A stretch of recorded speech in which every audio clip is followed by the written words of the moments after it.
سورۃ الانعام کی آیت نمبر 27۔ الحمدللہ وکفی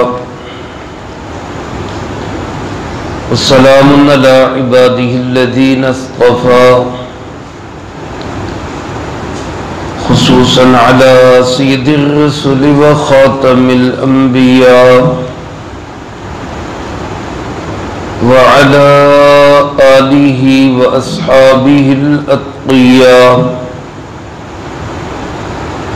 اما بعد فاعوذ باللہ من الشیطان الرجیم بسم اللہ الرحمن الرحیم ولو ترى إذ وقفوا على النار فقالوا يا ليتنا نرد ولا نكذب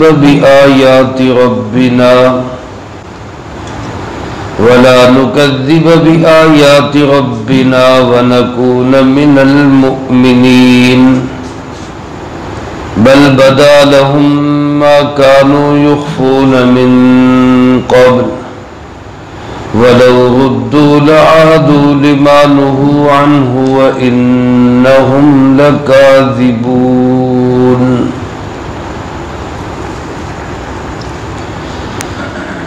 ولو ترى إذ وقفوا على النار،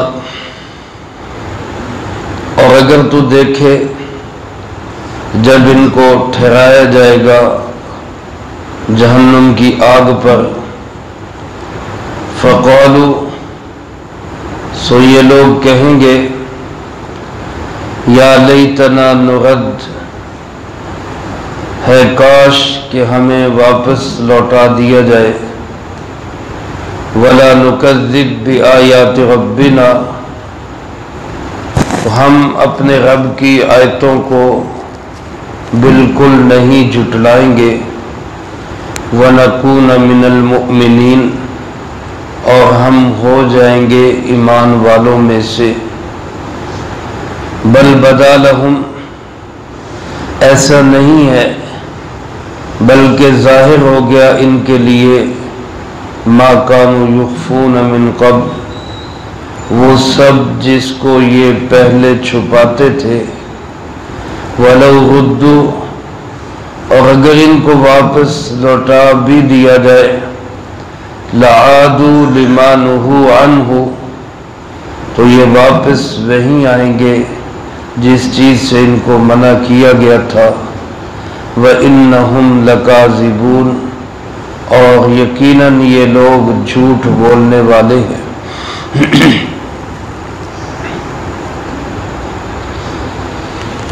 اسلام کے بنیادی عقائد میں سے عقیدہ آخرت بڑا اہم عقیدہ ہے۔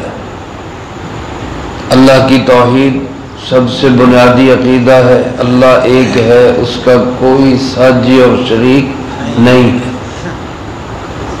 عقیدہ رسالت، ہمارے پیارے آقا جناب محمد کریم خاتم النبیین صلی اللہ علیہ وآلہ وسلم اللہ کے رسول ہے اور اللہ کے آخری رسول ہے، اور عقیدہ آخرت مرنے کے بعد زندگی ہے، اللہ کے سامنے پیش ہونا ہے، اس زندگی کے ایک ایک عمل کا حساب دینا ہے، اس کے بعد جزا ہے یا سزا ہے۔ اللہ پاک ہم سب کو سزا سے محفوظ رکھے۔ یہ تین بنیادی عقائد ہیں، ان میں سے جو عقیدہ آخرت ہے وہ ایسا بہترین اکثیر نسخہ ہے جو انسان کو ساری زندگی عقیدے میں بھی، ایمان میں بھی، عمل میں بھی، کمائی کرنے میں بھی، کسی کا حق ادا کرنے میں، کسی کا حق دینے میں بالکل تیر کی طرح سیدھا کر دیتا ہے۔ یہی وہ عقیدہ آخرت تھا جس کی مضبوطی نے حضرات صحابہ اکرام رضی اللہ تعالی مجمعین کو ایسا بنا دیا کہ ان کے نوجوان بچے بچیاں بھی یہ کہا کرتے تھے کہ دودھ میں پانی نہیں ملانا، کیونکہ خلیفہ کا حکم ہے اور خلیفہ بے شک نہیں دیکھ رہا، لیکن اللہ تو دیکھ رہا ہے، اور ہم نے اللہ کو جا کے حساب دینا ہے۔ خوبصورت معاشرہ تھا، دیانت تھی، امانت تھی، صداقت تھی، حیات تھی، ایک دوسرے کا لحاظ تھا، کیونکہ اپنے ہر عمل کا بدلہ دنیا میں نہیں چاہ رہے تھے، بلکہ کہاں چاہ رہے تھے؟ آخرت کے اندر۔ بلکہ اس بات سے ڈرا کرتے تھے، جب دنیا کی وسعتیں ہوئیں تو گھبرایا کرتے تھے کہ کہیں ہماری قربانیوں کا ثمرہ اور پھل اللہ ہمیں دنیا میں تو نہیں دے رہا، ہمیں تو آخرت میں چاہیے تھا۔ میرے عزیز دوستو، یہی عقیدہ آخرت جو ہمارے ہاں کمزور ہو گیا ہے، آخرت کی پیشی کا دھیان نہیں رہا، اس کا نتیجہ ہے آج معاشرے کے اندر بہت زبردست بگاڑ ہے۔ اللہ پاک ہم سب کی حفاظت فرمائے۔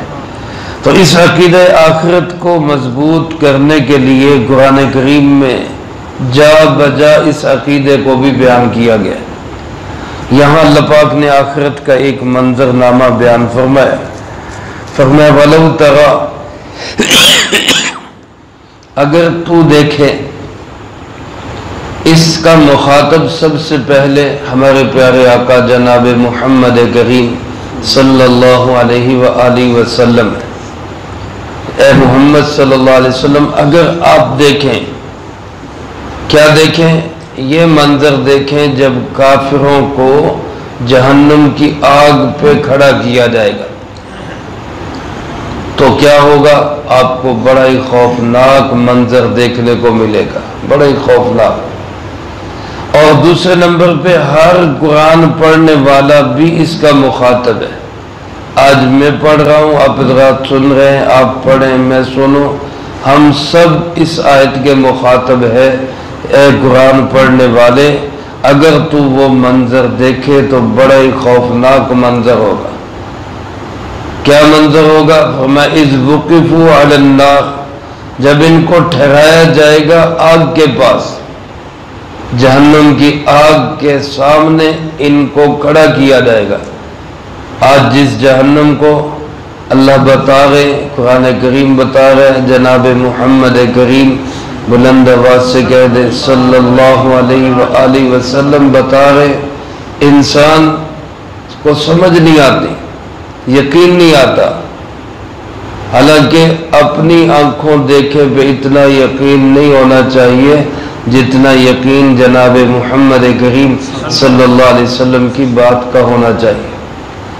لیکن فرمایا جب سامنے دیکھیں گے، آگ پہ کھڑے ہوں گے، جہنم کی آگ سامنے تپ رہی ہوگی، اس وقت بڑا خوفناک منظر ہوگا۔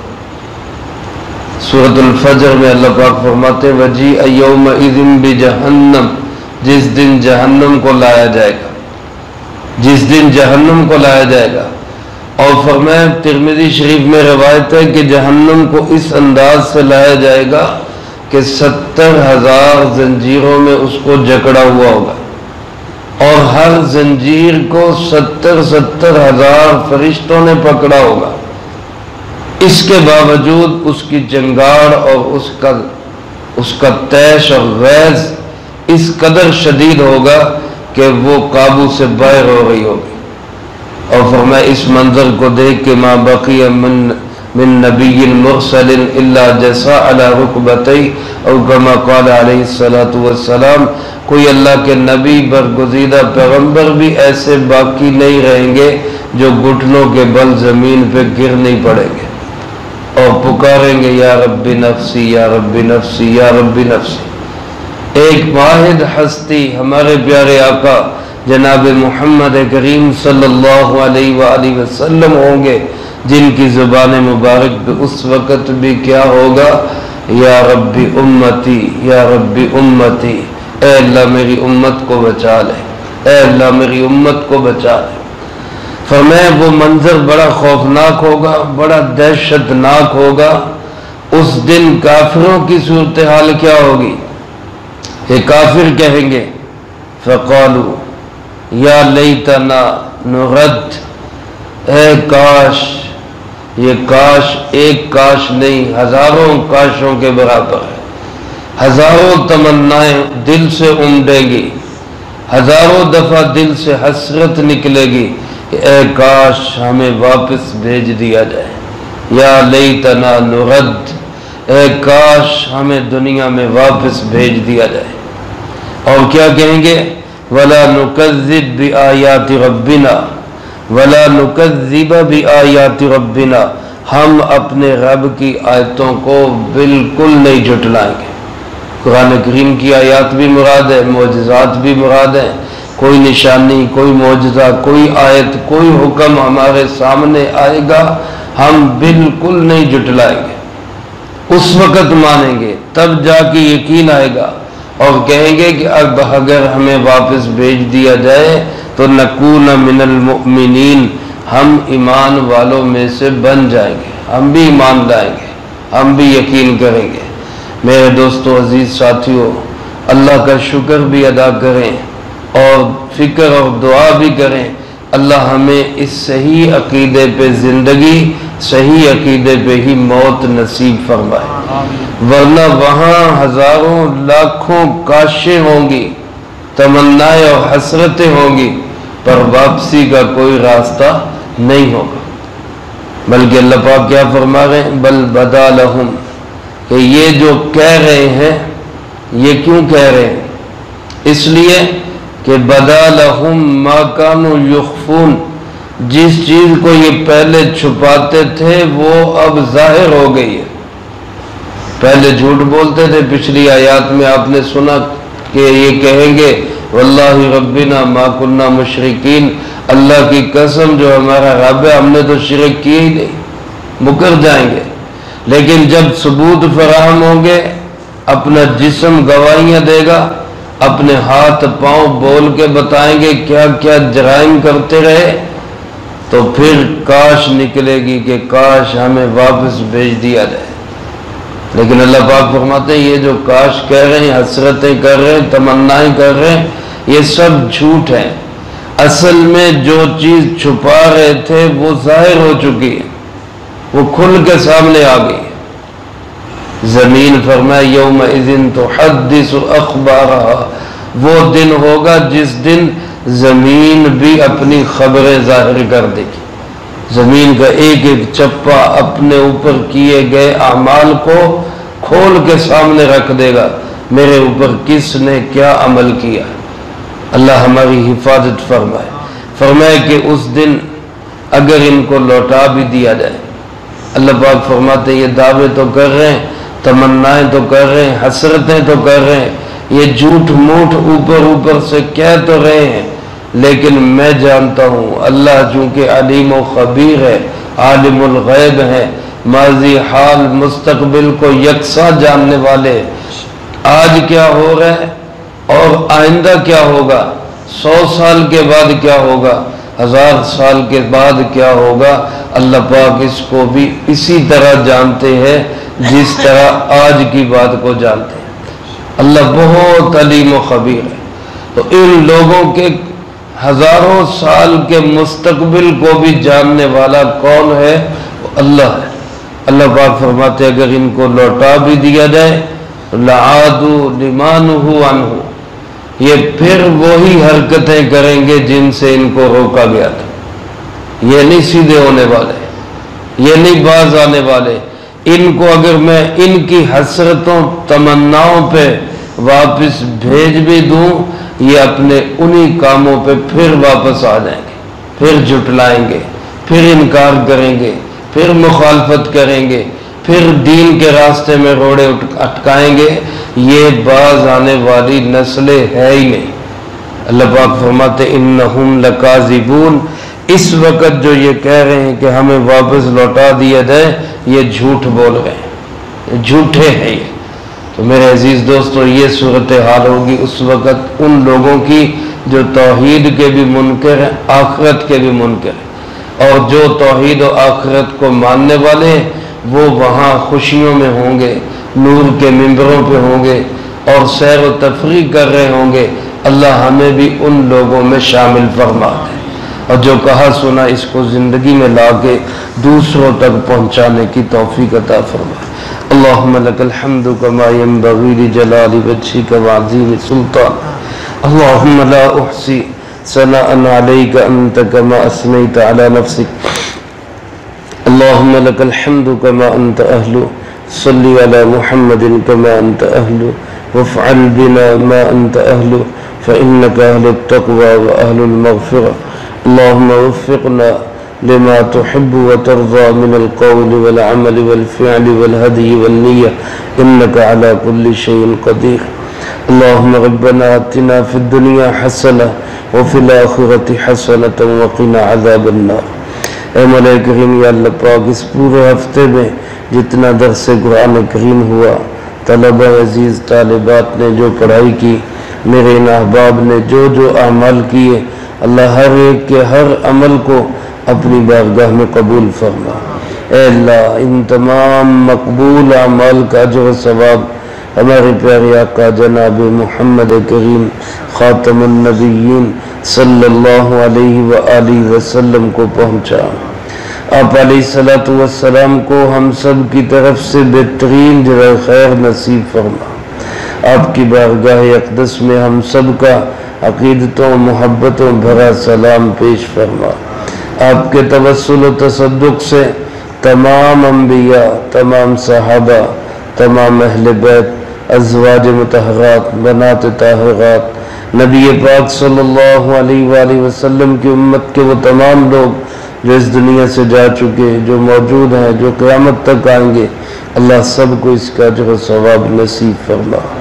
بالخصوص حاضرین مجلس میں سے اور سامعین درس میں سے جس کے جو اعزاء و اقارب، رشتہ دار، دوست، احباب، اساتذہ، مشائخ، والدین اس دنیا سے جا چکے، اللہ ان سب کو اس کا اجر و ثواب نصیب فرما۔ خاص الخاص گزشتہ دنوں ہمارے محترم حاجی عبدالرحمن صاحب کے والد ملک مہر الدین صاحب انتقال کر گئے، اللہ ان کو اس کا اجر و ثواب نصیب فرما۔ ہمارے ایک عزیز دوست بھائی غلام حسین صاحب، ان کی جوان سالم شیرہ ایکسیڈنٹ میں انتقال کر گئی، اللہ اس مرحومہ کو اس کا اجر و ثواب نصیب فرما۔ تمام مرحومین کی قبور کو جنت کا باغ بنا، سب کے درجات کو بلند فرما، سیئات کو حسنات سے تبدیل فرما، کروٹ کروٹ چین سکون اطمینان نصیب فرما، اگلی تمام منزلیں سب کے لیے آسان فرما، ہم میں سے ہر ایک کو اپنے اپنے وقت پہ اچھی موت نصیب فرما، بری موت اور اس کے اسباب سے بھی اللہ ہماری حفاظت فرما، عزت کی زندگی، شہادت کی موت نصیب فرما، اسلام والی زندگی، ایمان والی موت نصیب فرما۔ اے مولا کریم یا اللہ پاک، اپنے فضل و کرم، لطف و عنایت و مہربانی سے اپنے محبوب کے شہر کی موت نصیب فرما۔ اے اللہ جنت البقیع میں تدفین نصیب فرما، بلا استحقاق نصیب فرما۔ اے مولا کریم یا اللہ پاک، جتنے میرے بھائی بزرگ بچے تشریف فرما ہے، جس کے دل میں جو حاجت، جو تمنا، جو آرزو، جس کا جو مسئلہ اٹکا ہوا، اللہ اپنی رحمت سے سب کے مسئلوں کو حل فرما۔ کوئی بیمار ہے، کسی کے گھر میں کوئی بیمار ہے، اللہ شفاء کامل و تندرستی عطا فرما۔ پریشان حال ہے، اس کی پریشانی کو دور فرما۔ مقروض ہے تو قرضوں کے بوجھ سے رہائی نصیب فرما۔ بے اولاد ہے تو نیک صالح اولاد نصیب فرما۔ جن کو اولاد دے رکھی اللہ ان کی اولادوں کو نیک و فرما بردار بنا، ماں باپ کی آنکھوں کی ٹھنڈک بنا، ماں باپ کے لیے بہترین صدقہ جاریہ بنا۔ یا اللہ ہمیں اپنے والدین کے لیے بہترین صدقہ جاریہ بنا، ہمیں اپنے والدین کی آنکھوں کی ٹھنڈک بنا۔ اے مولا کریم یا اللہ پاک، ہمیں ہماری نسل و اولادوں کو ہر فتنے سے محفوظ فرما، بالخصوص موبائل کے فتنوں سے یا اللہ ہماری حفاظت فرما۔ اے اللہ پاک، ہماری دنیا بھی اچھی بنا، ہماری آخرت بھی اچھی بنا۔ ہمارے فلسطینی مسلمان بہنوں بھائیوں کی بھرپور مدد و نصرت فرما۔ دنیا کے ظالم درندوں، بھیڑیوں اور یا اللہ پاک امریکہ، اسرائیل جیسے ظالم ملکوں سے اللہ ان کی حفاظت فرما۔ اے اللہ تمام ممالک اسلامیہ کو ان ظالموں کے چنگل سے نجات نصیب فرما، وطن عزیز ملک پاکستان کی حفاظت فرما، اندرونی بیرونی تمام خطرات سے اس پاک وطن کو محفوظ